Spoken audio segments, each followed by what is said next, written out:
It's finally time we talk about some goals for 2024, because you're either in or you're out.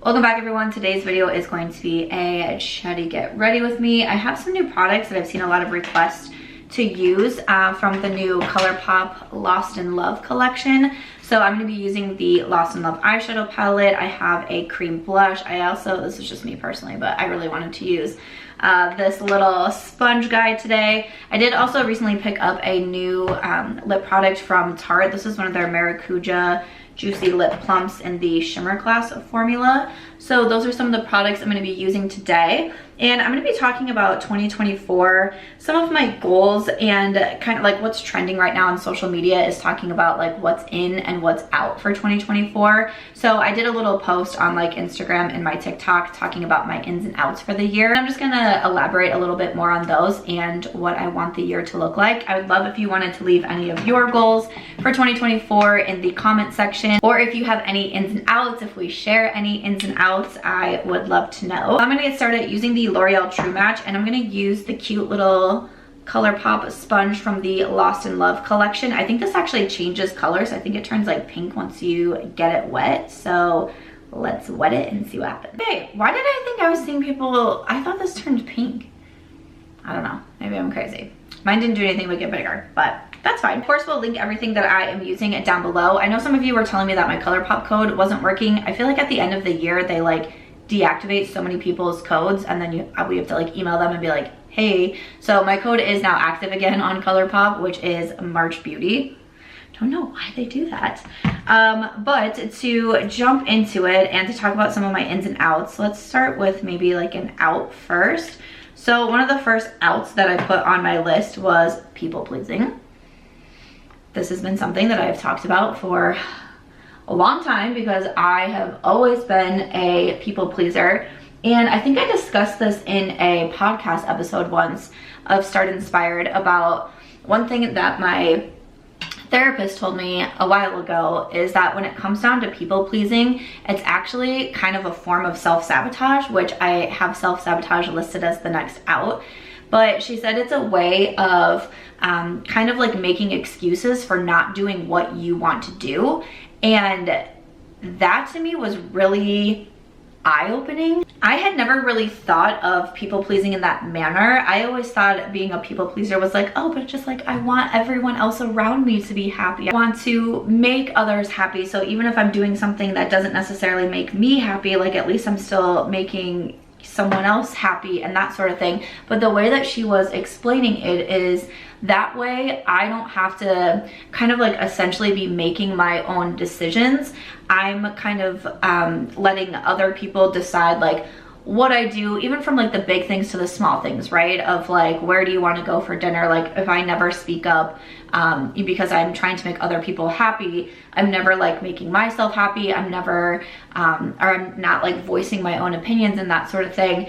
And again, I guess I never really had looked at it that way, but I am someone who has struggled with self-sabotage. It's something that I still struggle with. It's something that I've tried to become better at over the last couple of years, and I don't think I'm like great at it by any means, but at least it's something that I can be a little bit more aware of. But essentially, I don't know if I'm describing it the best way, but when you put other people's anything over yourself, you put their opinions, you put their wants, you put their desires, if you consistently put that over what you want to do and what your desires are and where you want to go to dinner or where you want to go for vacation, how is that ever like making you happy? And there's a big difference between being a good person and, you know, caring for those around you. And there's also a difference of being a chronic people pleaser and almost becoming like a doormat. And for me, I always want to be really aware when I like talk about this like with my friends of like, I'm not blaming other people, because if it's constantly me that's letting others kind of talk over me or make decisions over me, that kind of comes down on me as well, right? Like it's also my responsibility to voice what I want and to voice what I want to do, and to voice how I feel. So that is something, once I, you know, kind of had that realization, I was like, you know, putting other people's what they want in front of mine, it's almost kind of an excuse to not go after what I want, because I'm definitely someone, like, I have a hard time hearing no. I have a hard time with rejection. I mean, I know so many of us are that way. So if I never actually put out there what I want, I can't get rejected. I can't hear no. So it's kind of a way of like building armor, and then I use the fact of being a people pleaser as the excuse. So that's what my therapist was saying, is like, it's an excuse to not go after what you want because you don't want to be let down, you don't want to be rejected, so you just hide that away and you're like, oh, but I would rather do what she wants to do. I would rather go where he wants to go. That was and that was a lot to hear. That was a lot to process. That was a lot to think about, and think about how I can do better. But one thing that I definitely want to bring into 2024 is obviously still being a good person, still caring about my friends, still caring about their opinions, but also really speaking what I want, and going after things that I want. Yes, that comes with putting myself out there and, you know, being told no and being rejected and all of those things. But at the end of the day, I guess I would rather be like, at least I put it out there. At least I tried. Even if it doesn't work out, even if it's a no, even if I get rejected for, you know, a brand that I want to work with, or a trip that I want to take, or something that I want to do with friends, if something doesn't work out, at least I won't have regrets that I didn't at least try. I didn't at least put it out there. So that's something that I really want to bring into this year, and it's something I've been really trying to do. I can already see that I'm improving on that, which I'm happy about. I'm happy for myself that I'm getting better at it. I still think that my first instinct is to be like, yeah, no, whatever you want, like whatever you want to do. And I'm like, okay, how do I, you know, kind of step back and make sure that I'm still doing the things that I want to do, and I'm still putting out there what I want to put out. So I think it's going to be a work in progress throughout the year, but people pleasing, self-sabotage, it's out. I will say one quick note on the sponge. I don't feel like the word scratchy is how I want to describe it, because it's not like it's like scratchy, like it's irritating me, but it's not like, it's just a different material than I'm used to with a makeup sponge. It's not like it's in a bad way or anything. It just kind of like feels a little bit different, but I love a cute sponge. So when I saw this heart one, I was like, I definitely want to use it. And then I started to get asked a lot of questions about the eyeshadow palette, and I was like, we'll go ahead, we'll try this one too. We'll try this one too. To talk about a couple ins, the first one that I put on my list is adventures. I had put traveling first, but I decided to change it to just simply adventures, because I mean, I live in Las Vegas. There's a lot of different things that I can do here that don't involve traveling further than like the Strip or Summerlin or something like that. But also just in the sense of, I don't know how I want to say this, of like having my life just feel like an adventure. And I've talked in some of my videos recently about having a lot of freedom in 2024, really just kind of going after all the things I want to go after this year, since I do now have so much more freedom and flexibility that I originally would have thought that I would have had. You know, last year at this time, I was definitely not thinking 2024 was going to look like this, but my dog passed away in October of last year, and you know, I am single, I'm divorced, I no longer have my dog, and I have a job that is on the internet. So I'm able to be very flexible in where I work. It's something that I'm so excited for. I always wanted to be an entrepreneur. I always wanted to own my own business, in part because I always wanted to have this kind of freedom and flexibility. So I started in this career in 2009, and you know, what, 15 years later, we've made it to the point where I do have the freedom and flexibility. This career and these opportunities have not been an overnight thing. I've never had like a viral video. You know, I hear so many people be like, oh, I started TikTok in 2020 and now I have 14 million followers and all of these like things and opportunities. That's never been the case for me. You know, after more than a decade, I can be like, yay, like you stuck with it. Even when you didn't make money for many years at a time, you thought, is this really going to be worth it someday? You know, now I'm finally able to sit down and be like, okay, like it was worth it. You know, all of the hard work and sacrifices and debt and all of those things, like we finally made it to this point. And I do want 2024 to just feel like one big adventure. And to me, it's like, not only, honestly, the biggest thing for me is I want to live life on my own terms. I feel like I have lived life for other people for so long. Again, kind of part of being a people pleaser, but you know, I was in a relationship for 15 years. I was married for 7 of those. And I definitely, you know, obviously thought about my partner, and I thought about his, you know, thoughts and feelings and what he wanted. But I did definitely lose myself for a while in marriage, and I wasn't living the life that I wanted to live for a long time. And I just thought that's the way that it has to be because I am married and I did make this commitment to someone, so I'm not going to like back out of it. And you know, I've never really discussed the reasons for my marriage ending, and it's still something that I don't feel comfortable talking about online. But you know, it does get to a certain point where 2 people realize this isn't the best path for us. And my ex-husband and I made the decision mutually that we were not going to be together anymore. And it was able to give me, you know, a refresh on life. And for the first couple of years, obviously it was very hard to come off of like IVF treatments, to come off of deciding that you're not going to be with your partner that you've been with for half of your life. That's all a lot. Moving to Las Vegas, I launched a business, my dog, you know, getting sick and passing away. It feels to me like 2024 is really the year of like, now this is you, girl. Like, you get to make the decisions that make you happy. And I'm super grateful for that. I'm super excited about that. I hope that I can do all of the things that I want to do. I hope I can do all of the things that are in my head. I hope that I can really feel what it feels like to like truly live life for you. And I think that it's really exciting. I do. I really think that it's exciting. Of course, I miss having a partner. Of course, I miss my ex-husband, you know, at times. Like, how can you not? You're with someone for that long. Like, of course I, you know, miss him, and I miss the partnership. Obviously, I miss my dog.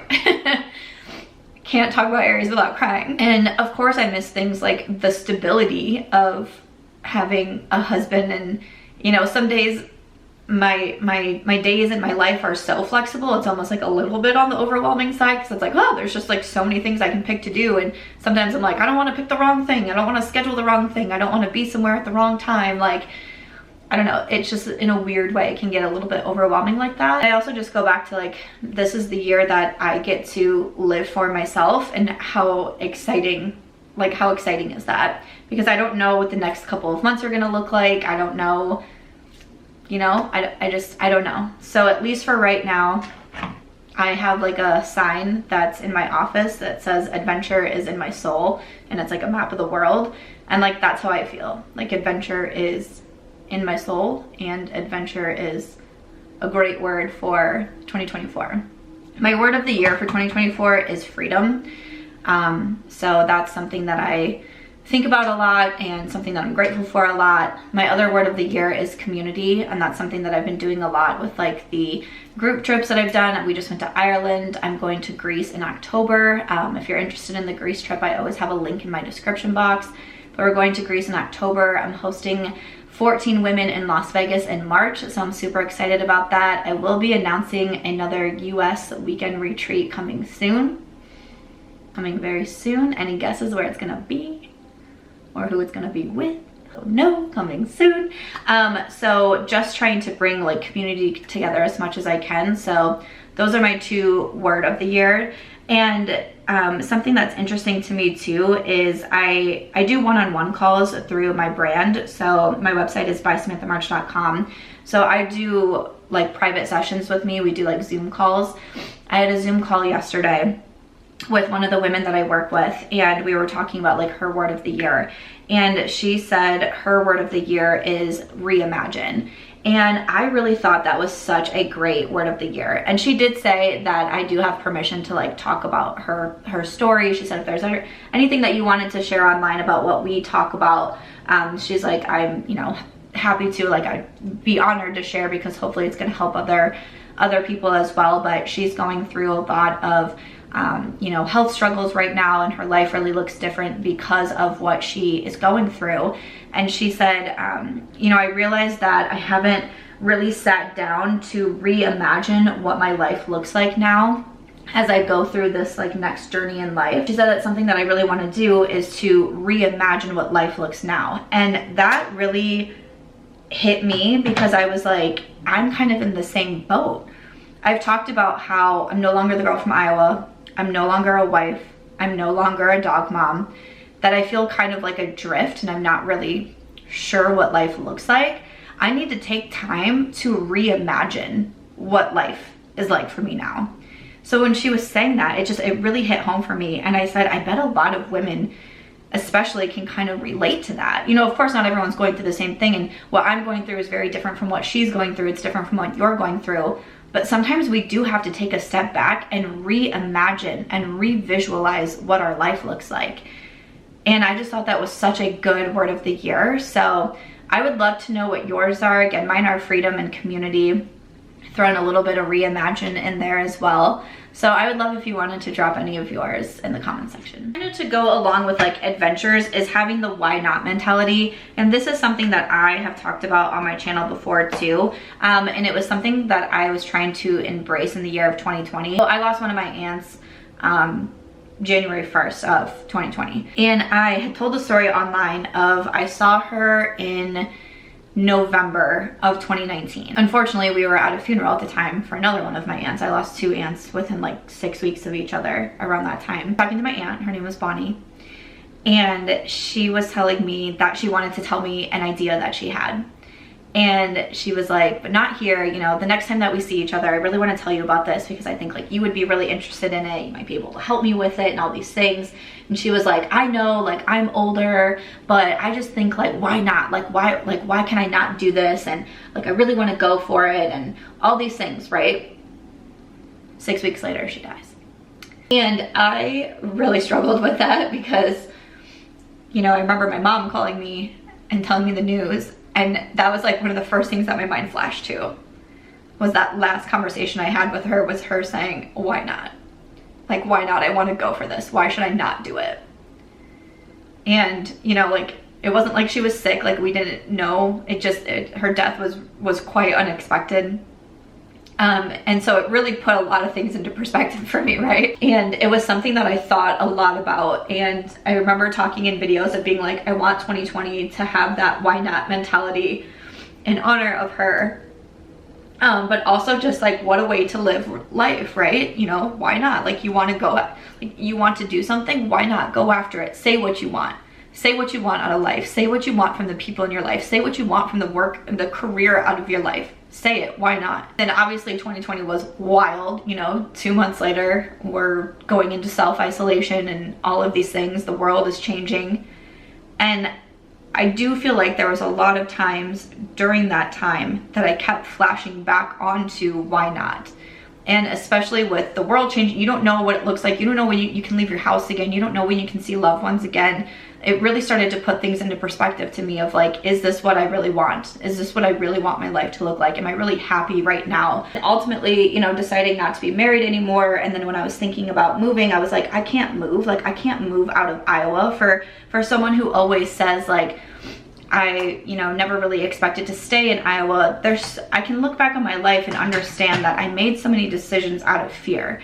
I made so many decisions because I was afraid of change. I made so many decisions because I was afraid of failure. And it was easier. It was easier to keep on the path that I was on, right? So when I was thinking about divorcing and I was thinking about moving, I kept coming back to like, why not? Why can you not move to Vegas? Like, why not just do it? At least why not just try? You know, I initially thought of like buying a house here, and I was like, or you can start with renting an apartment and see that if you like it, but why not at least try to live in a city that you fell in love with through books?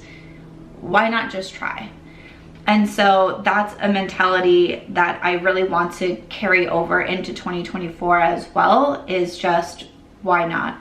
Why not try new things? Why not try to do something that's uncomfortable? Why not try to get out of my comfort zone? Why not adventure? Why not like just why not? Like, that's definitely a mentality that I have for 2024 as well. I'm gonna try the cream blush. I was so determined I was not gonna forget to try this cream blush today because I forgot about the Natasha Denona blush in my last Get Ready With Me, and I was like, girl. So I was like, I am not gonna forget about this blush. So I'm gonna use the Adore Me. So this is technically like a lip, no, this is a lip and cheek balm from Colourpop. So I'm gonna use the sponge as well. And then I'm just gonna tap a little bit on here. That is very pink, okay. Okay, that's very pink, okay. So we're just going to blend that out. That is very pigmented. Okay, good to know, good to know. I will say I've definitely been more into my powder, like blushes and bronzers these days, but honestly, it's pretty nice in Las Vegas. I was able to walk outside today. I was so excited. I like to walk outside in the mornings, but the last, you know, right before I went to Ireland, so it was right around Christmas, we still had really nice weather. When I came back from Ireland, we've had, you know, it's been cold, it's been a little rainy here, so I've just been walking on the treadmill in the gyms in the morning. But today I woke up, it was sunny. I mean, it was 55 degrees when I got outside. I was like, heck yeah, I'm walking outside. I was so excited. So, you know, warmer days are coming. I mean, I feel like the rest of the country is like freezing. I go to Nashville this weekend. I'm filming this on a Wednesday. I think this will go up on Friday. Friday morning, Ashley and I leave. We're gonna go visit a girlfriend in Nashville. On Sunday, it's like a high of 44.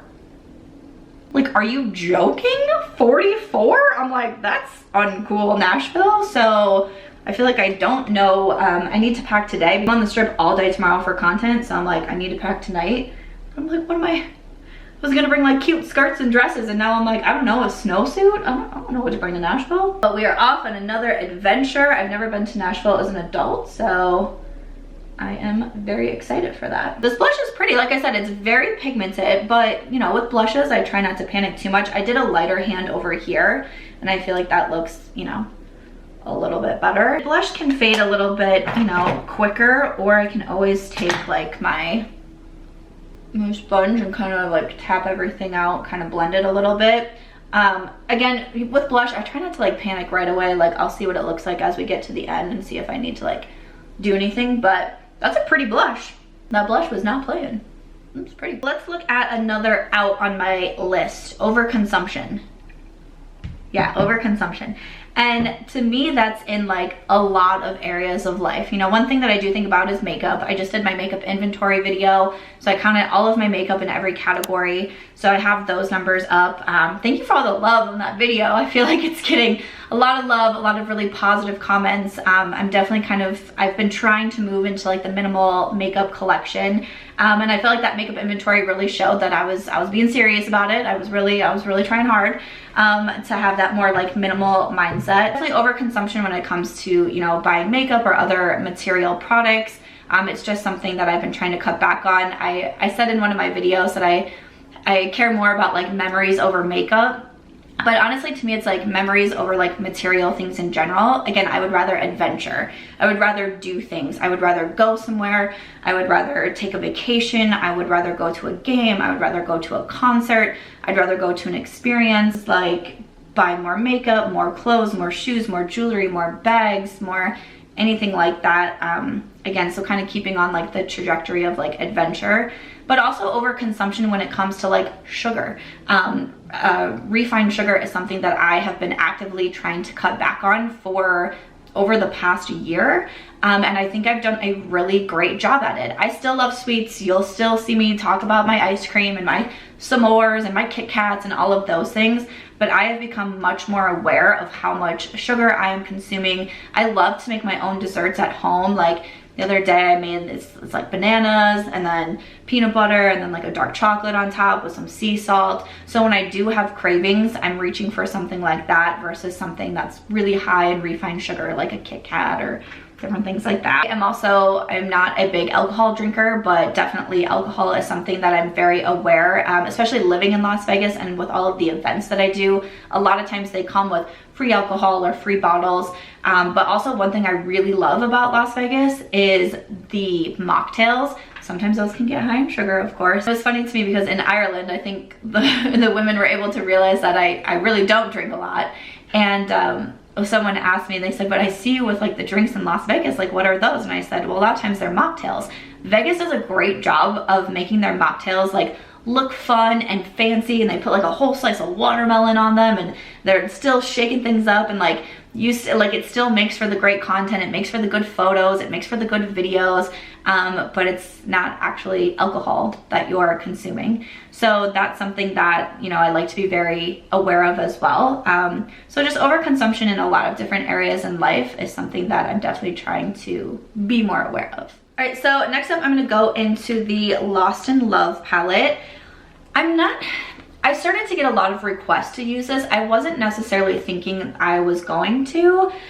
You know, the pinks and the reds, it's very pretty. Like, I think it's a pretty palette. It just wasn't necessarily something that jumped out at me. Like, it wouldn't have been something that I would have purchased on my own. But because I saw a lot of requests coming through, and I did get it in PR from Color, I thought I got removed from Colourpop's PR list, but then this randomly showed up and I was like, okay. So I decided to still stick with it. So that's what we're going to do. I'm almost kind of wanting, I kind of want to play with this red a little bit. I don't know, I love a good red look. I'm actually getting ready to go to a birthday party. It's at a coffee shop for a friend. I don't know what I was wearing, but this, I'm just like, I'm really feeling fave text, and Cupid Called is like a little bit more on the pinky side, but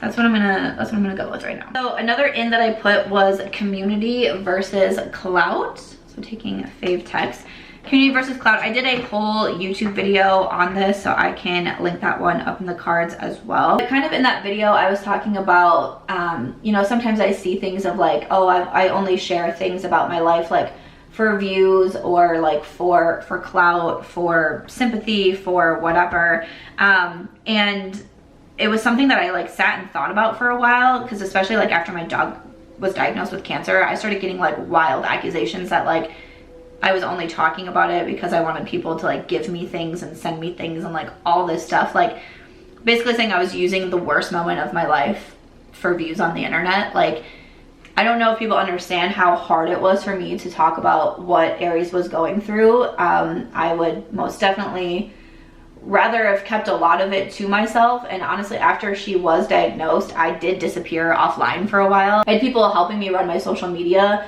because I just couldn't fathom doing it because I was having such a hard time with her cancer diagnosis. So, you know, to be like accused of stuff like that is always really challenging, because I know myself and I know who I am as a person, and I know my inner circle knows who I am as a person. But unfortunately, the entire internet is not my inner circle, and people can just make up anything that they want to make up at any time. And if they put enough oomph and venom behind it and enough Reddit threads behind it, they will get enough people running at you with pitchforks too. So it's a very scary part of what we do. Because you make one person mad, they can literally try to ruin your entire life, and your entire career. So, and your mental health. I mean, I can keep going. So that, you know, is definitely a hard thing. But, you know, I remember like starting to see these comments and sitting and thinking about them, like, and thinking like, am I sharing for wrong reasons? What am I really doing with this? You know, a whole reason why I got online was to try to make friendships and find a community of not only just like-minded people, but also maybe people who had gone through similar things as me, or people who maybe I could help one day. You know, it's also a reason why I started writing books, and I was writing books before I was, you know, being on YouTube and all of those things. I write books, and I write some of my stories into books because I hope that it helps people. I hope when someone reads it, my books help me the way that books helped me when I was help them the way books helped me when I was younger. You know, sometimes I truly sit and think, if I didn't read The Babysitter's Club when I was younger, where I would have ended up in life. I have said many times that I credit that book series for helping me make good decisions in life when I was at several crossroads as a young girl and could have definitely made some very, very different decisions. But I had this very wholesome books that I would turn to, and you know, the characters would go through their own like cute hardships in the 90s that they would go through and how they would make their decisions and all of that. And I feel like those books really helped me. And now, you know, I'm still obviously a very voracious reader. I still have my book blog. I still read, you know, probably like a book a week at this point.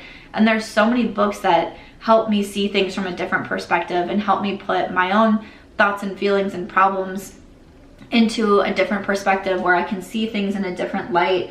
And it's something that I just love about books, is I feel like you always get to learn something new.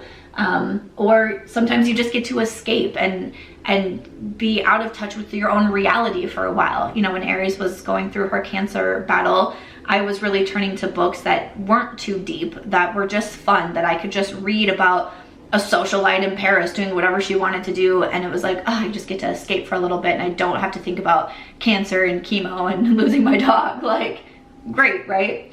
It's why I love books so much. And that's something that I've always hoped with my own books. After I wrote my first book and I started to get messages from other women saying like, I've been through this situation and thank you for talking about it and I feel really seen. Those are messages that I still have to this day. I still have a folder in my Outlook with those types of messages on there, because that meant everything to me.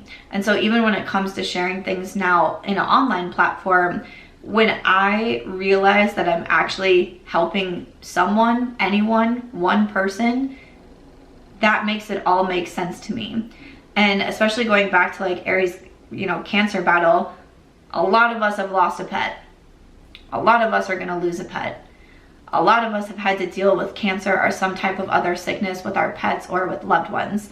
And I really felt such a strong bond with my community while going through Aries cancer battle. And it helped me so much. I know from talking to a lot of you that it helped you as well. And I was able to have a lot of conversations with a lot of you, and it meant a lot. So the reason why I share a lot of things online, especially a lot of personal things, I mean, quite honestly, is because I have always struggled with those friendships. I've always struggled with those strong connections. I feel really happy now that I definitely feel like I have found people in my life that I can have those emotional conversations with and I can have those deeper conversations with.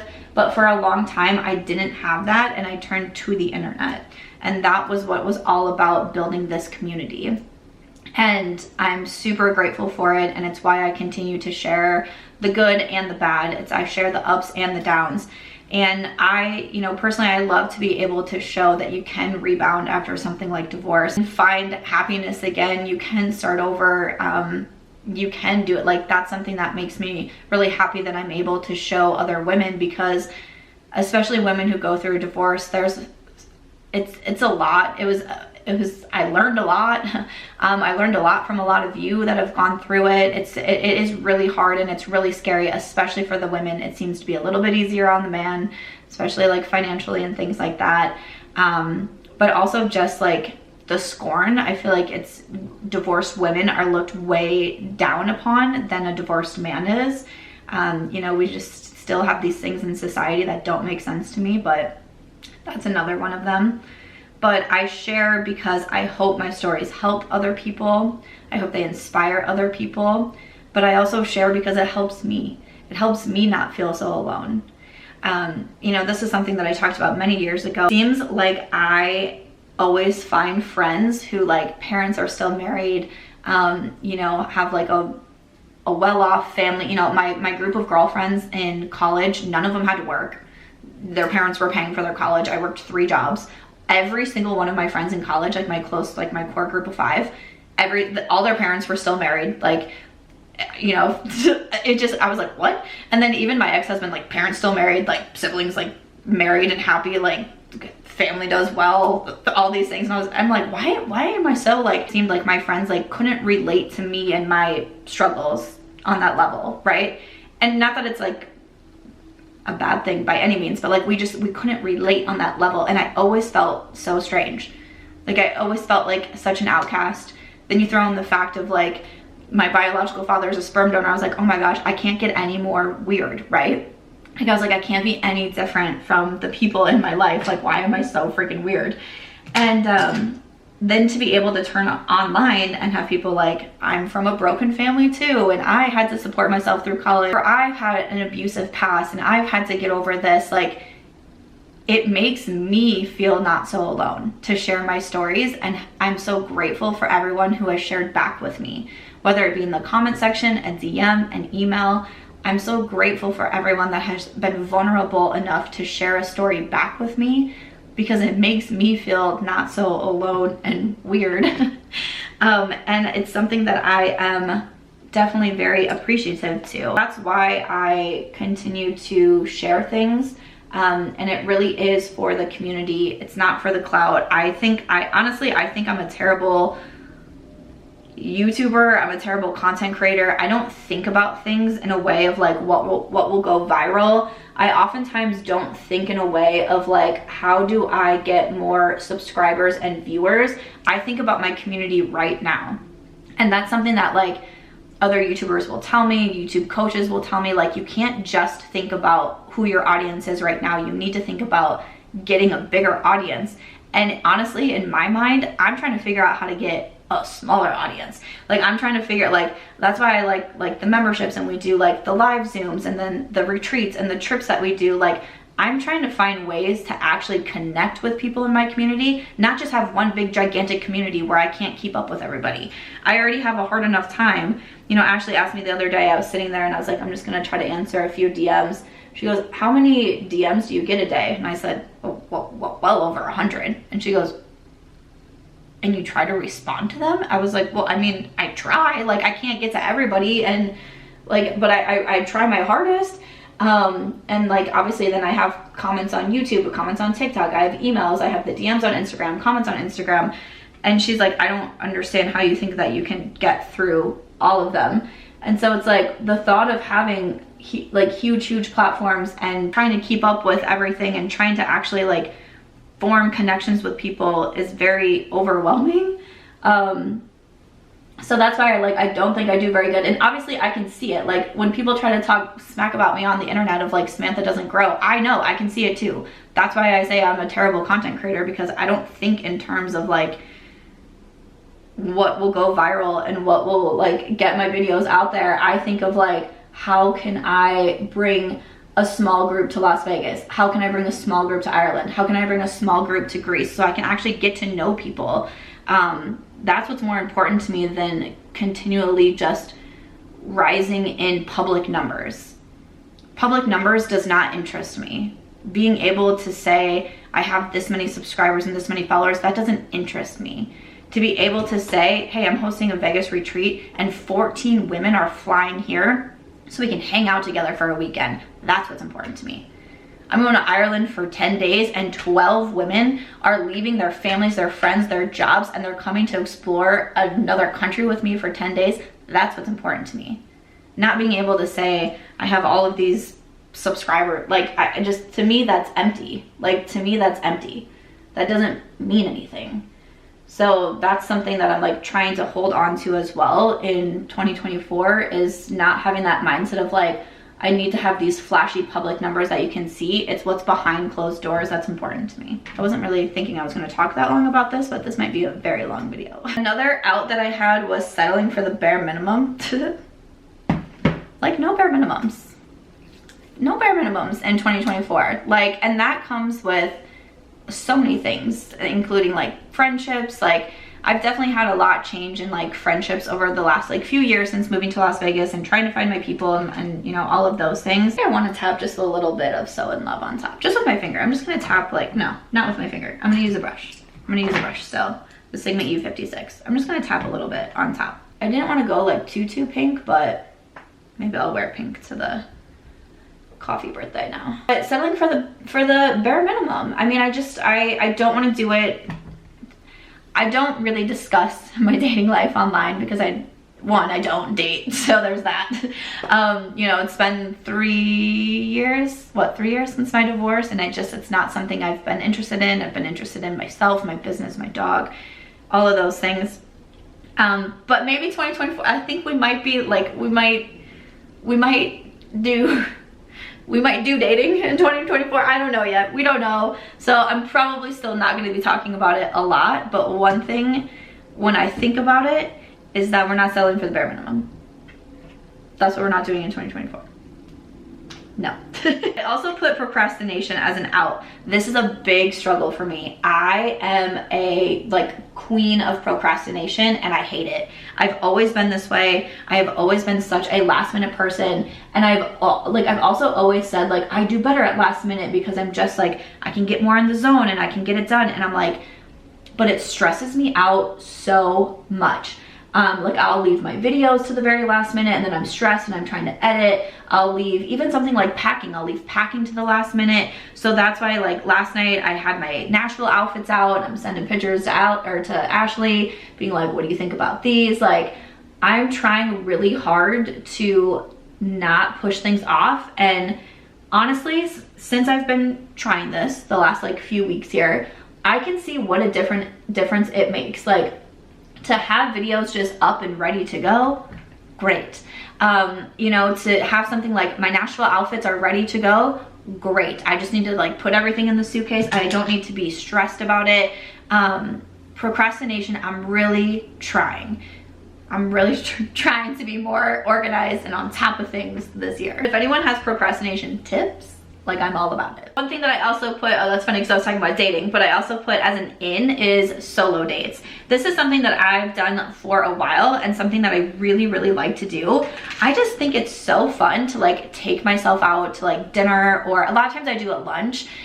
You know, I'll take my Kindle and I will just order whatever I want. I can take as much time as I want. I can just sit and chill. I can read a book. I can, you know, catch up with my friends if I want to. I love solo dates, and honestly, I also love being by myself. I love my friends and I love being with them. I literally hang out with Ashley every single day. I hang with her every single day. Even if it's just for 20 minutes at a time, we hang out every single day. But I also love my alone time, and I like it to also get out of my apartment. Obviously being in my apartment still is kind of sketch to me since Aries passed away and she's not here and it's quiet. So I love, you know, in the morning, you know, finding a coffee shop, ordering a good drink, or, you know, a breakfast sandwich or something, and just sitting there by myself, getting the workday started. Again, taking myself out for a lunch or a dinner, just being with myself. As someone who is divorced and as someone who's starting to consider maybe letting anyone into my life, I need to make sure that I am comfortable with myself, I'm confident with myself. And you know, I know that it sounds corny, but I do need to make sure that I love myself before I can even attempt to start to bring anyone else into my life. Again, I don't really know if that's the vibe for 2024 because it is about freedom. So there's that. I do think the most important part of that is making sure that I'm happy with myself. So I love solo dates. I encourage you, go on a solo date. Quite nice. I think that I kind of want to leave my lower lash line blank. A lot of times if I do a red or a pink, I'll leave it blank, or I'll try to do more of a brown, just because sometimes it can look a little bit you're getting a little thick, if you know what I mean. But I'm gonna grab some Falling for an inner corner and a brow bone highlight. Another in that I put is minimal makeup. And that's something that I've been doing for a while. I mean, when I first got on YouTube, I would do the big wings and the big lashes, and you know, of course there was a time where I was doing the heavy highlight and contour and all of those, and I just feel I'm definitely more into minimal makeup. I talked about doing more less eyeshadow looks and playing more with bold lip and a soft wing, I don't know, maybe something like that. I don't know, still kind of a vibe is something along those lines, even though we're obviously doing a very different look today because we're gonna do a more bold eye with a neutral lip, but you know, that's fine. I actually really like this shade. I'm kind of dragging this a little bit above the crease. This is something that I used to do a lot with my inner corner, but I just feel like it's making a really cool like pinky shade with the red. So I'm just kind of like, just a little bit, nothing too much. So an in that I have is organization, and out that I have is clutter. So I've talked about it. I've talked that I want 2024 to be my organized girl era, and I am trying my hardest, but I'm someone who's like, I've always been surrounded by clutter, and I've always said that it's like, I'm a creative, so like, whatever, but like, it overwhelms me so much. Like there's times I walk into my apartment, I'm like, no, like I don't even know what to do with this. There's just piles of stuff everywhere, and I'm really trying. Ashley bought a bunch of like organization things for me, and like my pantry is like organized. Like when I buy popcorn, I pour popcorn into this like clear thing, and like bread goes in this like clear thing, and she's like, there has to be like a place for everything, and I'm like, okay, like I'm organizing like my skincare drawers. That will be a members only video because they wanted to see an organized with me. Listen, I appreciate you keeping me on my goals. So we're doing some organizing. But I really do want to stay more organized. I feel like it puts me in like a calmer headspace. Like, because to me, like sometimes you see clutter and then I feel like my mind is just full of clutter and it's just like a lot. So organization in, being a cluttered mess out. Another in that I have is boundaries. This is something that has always been a struggle for me. Boundaries, even when it comes to online, I've talked about, especially when I do get ready for videos, like I really do feel like I'm sitting down and talking to friends, and I have to remember that not everyone is a friend of mine who watches this, or, you know, you can say one thing and have someone take it a different way, and then all of a sudden they hate you. Like it can be a lot. So I try to have some boundaries with the internet, but then also with the people in my life. And I feel like boundaries have been really hard for me over the years. Again, going back to a people pleaser mentality, because it's like, even if I say that I want this and you want something else, a lot of times I acquiesce because I'm like, sure, like let's do whatever it is that you want to do. And I really need to stand firm on my boundaries and how I'm being treated by the people in my life. So that's something that's a big word that I need to work on in 2024. An out that I put was endless screen time. Obviously with what I do, I'm on the internet a lot, and it is what it is. But there's times that I'm driving and like I stop at a red light and I'm like, let me check my phone. Why you need to check your phone when you're at a red light? Like what? There's so many times where like I wake up in the morning and my first thought is like, check your phone, check your notifications, check your whatever, and I'm like, it's too much. I'm definitely on my phone too much. It's something that I really want to work on. A lot of times if I don't have anything to do, I just get on my phone and I scroll, and I'm like, or you could be doing something else. Like there's so many things you could be doing, because once I start scrolling, I tend to get like lost in like whatever, or I think of an idea, or I see something, I'm like, oh, I can make a video like that. Then I spend an hour making a video and I'm like, you didn't need to be doing that. You had a giant to-do list that you could be doing. So putting my phone down more helps for me during the day to literally put my phone in a different room. Like I'll charge it in my bedroom or something, and I'll be across the apartment in my office. You know, something like that helps me. Being with friends, I'll either try to leave my phone like in my purse or like in a pocket, like not having my phone out. It's in front of me because I'm reading a list, but like not having my phone out in front of me all the time. So when I'm with friends, I'm like constantly like, oh yeah, no, I'm listening. What were you saying? So we're trying. Put as an in, value add friendships. This is a line that I've heard Ashley say a lot, but she talks about, you know, the people in her life and if they are a value add. And of course that doesn't mean like absolutely everybody, but the people that you let into your inner circle, the people that you, you know, really have close around you, of making sure that they are a value add. That's something that's really important to me. Like at this stage of my life, like I want to have friendships that have value. I want to feel comfortable and safe when I am in your presence. I want to feel like I can share with you, you know, hardships in my life, and that you're not just gonna go run and like tell everybody and anybody. I want to have those value add friendships of where we can talk about our careers, our successes, our mental health, what we're struggling with, and not just have you know, I do think there's nothing wrong with having friendships that are like, these are your, you know, your going out friends and you do this and that together. Like, that's great. But I'm talking about, like, again, like my inner circle. I want to make sure that they are a value add, especially when it comes to being able, I've said this before, but I just love my friends so much because we talk about careers, we talk about mental health, we talk about our futures, we talk about our goals. Like, I love nothing more that when someone close to me says, like, what are your goals? Like, what are your goals this year? What are your long-term goals? What are your career goals? Like, let's talk about that versus talking about, like, partying, other people, gossiping. Like, that's what I want to talk about. That I put is pouring more into others than myself.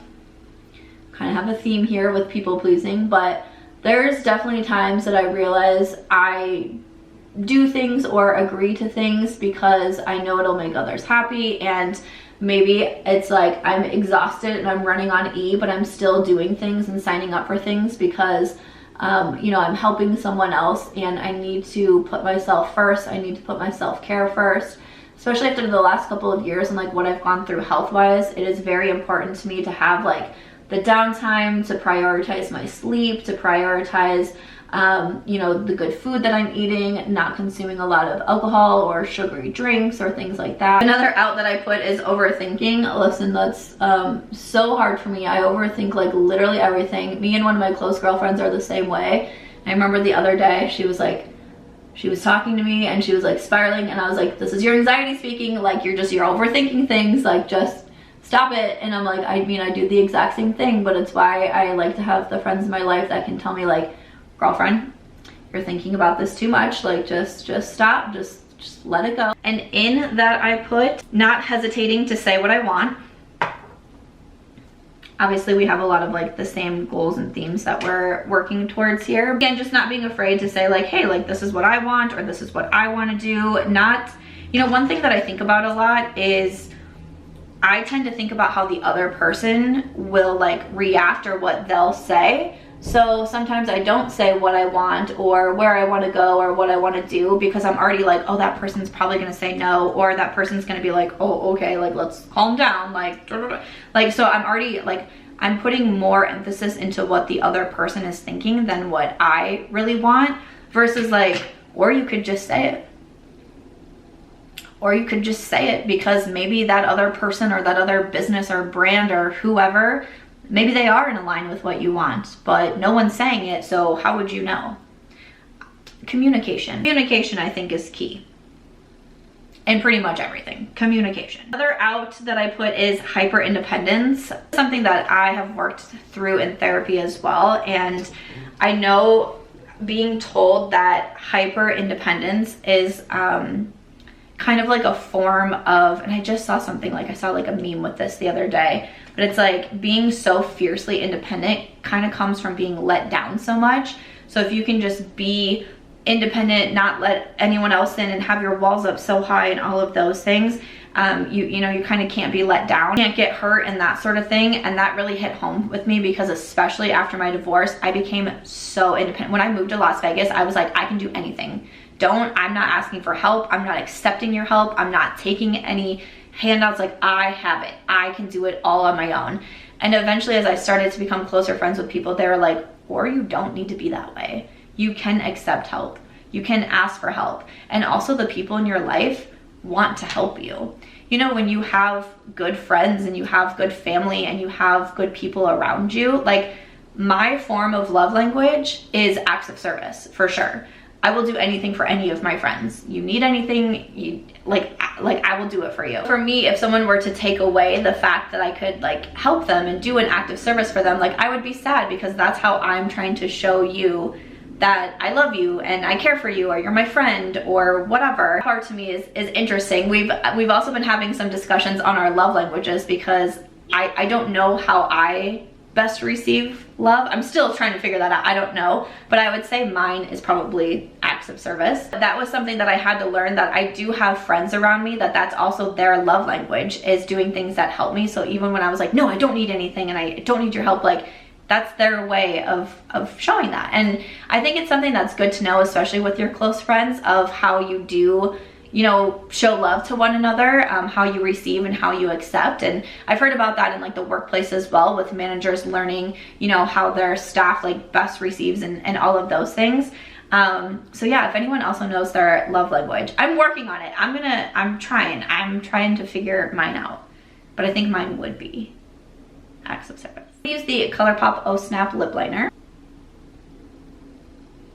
I'm also using it to fill it in because I'm going to use that new Tarte gloss. That's my hyper independence. We're trying to move on. We're trying to move on from being like so fiercely independent.